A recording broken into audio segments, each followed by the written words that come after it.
धम्मबुद्धाय त्रिपिटक अभ्यास ट्रेकचा दिवस पहिला रिपीटक अभ्यास मालिकेच्या आजच्या पहिल्या दिवसानिमित्त मी विकी वामन येल्वे आपलं सर्वांचं मनापासून स्वागत करतो। आजपासून सुरू होणारा हा त्रिपिटक अभ्यास केवळ एका अभ्यासक्रमाची सुरुवात नाही, तर बौद्ध धर्माच्या महानतेकडे नेणाऱ्या एका दीर्घ आणि अर्थपूर्ण प्रवासाची नांदी आहे। या एकूण त्रिपिटकातील 32 ग्रंथ समाविष्ट केले आहेत। आज तुमच्या समोर त्रिपिटकाचा 1 महिन्याचा प्राथमिक अभ्यासक्रम सादर करताना मला विशेष समाधान वाटते, कारण हा अभ्यास धर्म सांगण्यासाठी नसून धम्म समजून घेण्यासाठी आहे।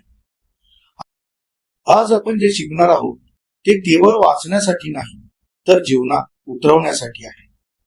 म्हणूनच चला या महान धम्म परंपरेच्या पहिल्या पायरीवर आपण आज एकत्र उभे राहूया। विलय पिटकातील महावग्ग हा खंदक विभागाचा पहिला भाग असून त्यामध्ये एकूण 10 प्रमुख खंदके समाविष्ट आहेत।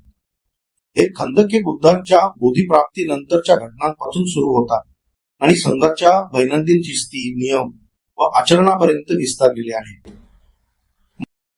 महावग्ग हा केवळ नियमांचा संग्रह नसून संघ जीवनाची रचना, त्या मागील कारण मीमांसा आणि मानवी करुणेचा दृष्टिकोन स्पष्ट करणारा जिवंत दस्तऐवज आहे। महावग्गातील पहिला खंदक म्हणजे महाखंदक। या खंदकात बुद्धांची बोधिप्राप्ती, इसिपतन येथे दिलेले पहिले प्रवचन म्हणजेच धम्मचक्र प्रवर्तन, संघाची स्थापना आणि उपसंपदेचे मूलभूत नियम यांचे सविस्तर वर्णन येते। इथूनच संघ जीवनाचा प्रवास सुरू होतो। बुद्धांनी ज्ञानप्राप्तीनंतर ते ज्ञान स्वतःपुरते न ठेवता मानवतेच्या कल्याणासाठी कसे खुले केले याचे हे पहिले दर्शन आहे। दुसरा खंदक उपस्थ खंदक असून त्यामध्ये अमावस्या आणि पौर्णिमेच्या दिवशी अतिमोक्षाचे पठण करण्याची परंपरा आणि त्या संबंधीचे नियम दिलेले आहेत। उपस्थ म्हणजे आत्मपरीक्षण, आत्मशुद्धी आणि संघाच्या नैतिक आरोग्याची तपासणी। या प्रक्रियेमुळे संघ पारदर्शक, प्रामाणिक आणि जागरूक राहतो। तिसरा खंदक वस्तुपनायिक खंदक हा पावसाळ्यातील वर्षावासाशी संबंधित आहे। पावसाळ्यात भिक्खूंनी प्रवास थांबवून एका ठिकाणी वास्तव्य करावे। हा नियम केवळ शिस्तीसाठी नाही, तर अहिंसा, संयम आणि इतर सजीवांप्रती करुणा यांचा सुंदर आदर्श आहे। निसर्गाशी सुसंवाद साधणारी ही व्यवस्था बुद्धांच्या व्यापक दृष्टिकोनाचे दर्शन घडवते। चौथा खंदक पवाना खंदकातून वर्षावास संपल्यानंतर भिक्खूंनी एकमेकांकडून प्रामाणिक विकास स्वीकारण्याची पद्धत येथे सांगितलेली आहे। पवारणा म्हणजे अहंकाराचा त्याग करून आत्मशुद्धीचा स्वीकार। इथे दोष लपवले जात नाही, तर सुधारण्याची संधी दिली जाते। पाचवा खंदक चम्मक खंदक आहे। यात चामडे आणि त्यापासून बनवलेल्या वस्तूंच्या वापराबाबतचे नियम सांगितले आहेत। साधेपणा, गरजेपुरतेच वापर आणि विलासापासून दूर राहणे हे संघ जीवनाचे मूलतत्व येथे स्पष्ट होते। सहावा खंदक भेषज खंदक असून आजारपण, औषधोपचार आणि रुग्ण भिक्खूंची काळजी याबाबतचे नियम येथे दिलेले आहेत। बौद्ध धम्म केवळ उपदेश देत नाही, तर दुःखाच्या क्षणी प्रत्यक्ष आधार देतो। तरुणीची ही व्यावहारिक अंमलबजावणी महावग्गात ठळकपणे दिसते। सातवा खंदक कठीण खंदक आहे। कठीण जेवण, संघातील एकात्मता आणि नियमक्षेम यांचे तपशील येथे येतात। कठीण हा केवळ वस्त्रविधी नसून संघातील सहकार्य, विश्वास आणि सामूहिक आनंदाचा उत्सव आहे। आठवा खंदक तीव्र खंदक असून भिक्खूंच्या वस्त्रांबाबतचे सविस्तर नियम येथे दिलेले आहेत। गरज, मर्यादा आणि समतोल यांचा सुंदर समन्वय या नियमांमध्ये दिसून येतो। साधेपणाच खरा सौंदर्याचा मार्ग आहे, हा संदेश येथे प्रकर्षाने उमटतो। नववा खंदक चंपावाद खंदक असून चंपा शहरातील संघविवाद आणि त्याचे निराकरण याचे वर्णन येथे आहे। मतभेद हे नैसर्गिक असतात, पण त्यांचे निराकरण कसे करावे हे बुद्धांनी संघाला शिकवले. शिस्त म्हणजे दडपशाही नव्हे, तर समजूत आणि संवाद आहे हे येथे स्पष्ट होते. 10वा खंड कौटुंबवाद खंडक आहे. कौसंबी येथील भिक्खूंमधील तीव्र विवाद आणि त्यावर बुद्धांनी दिलेला मार्गदर्शक दृष्टिकोन येथे आता येतो.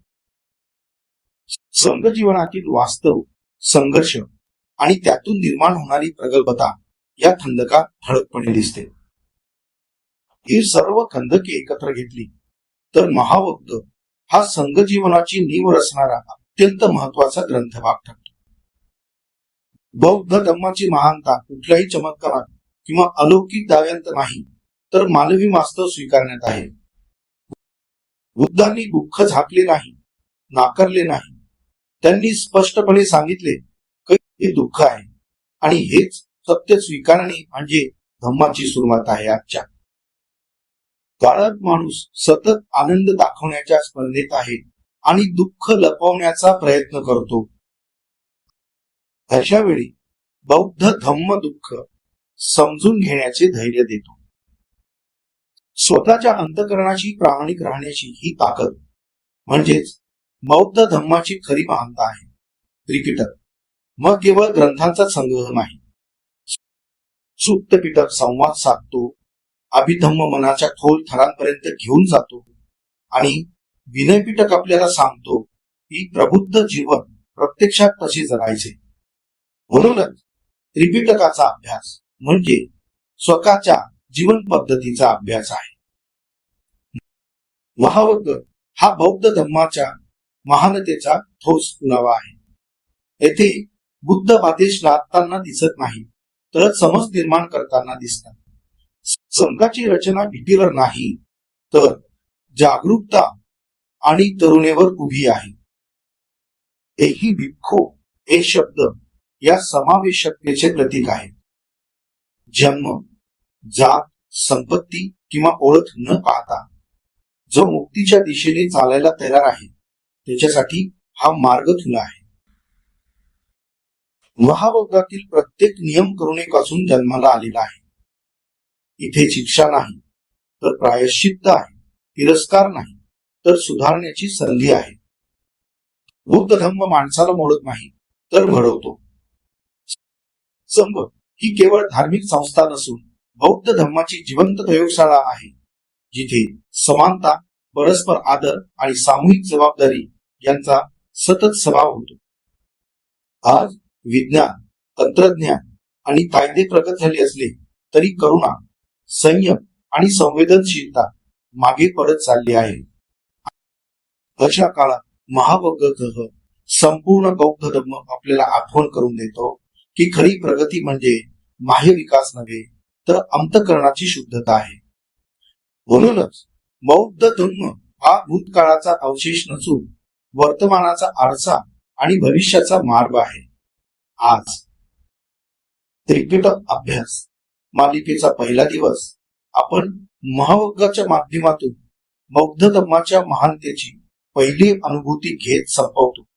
हा अभ्यास ऐकण्यासाठी किंवा वाचण्यासाठी नाही, तर स्वतःच्या जीवनात धम्म उतरवण्यासाठी आहे. आजचा पहिला दिवस इथे संपतो, पण धम्माचा प्रवास इथेच सुरू होतो. उद्या आपण पुन्हा एकदा बुद्धांच्या महान धम्म मार्गावर पुढचे पाऊल टाकू.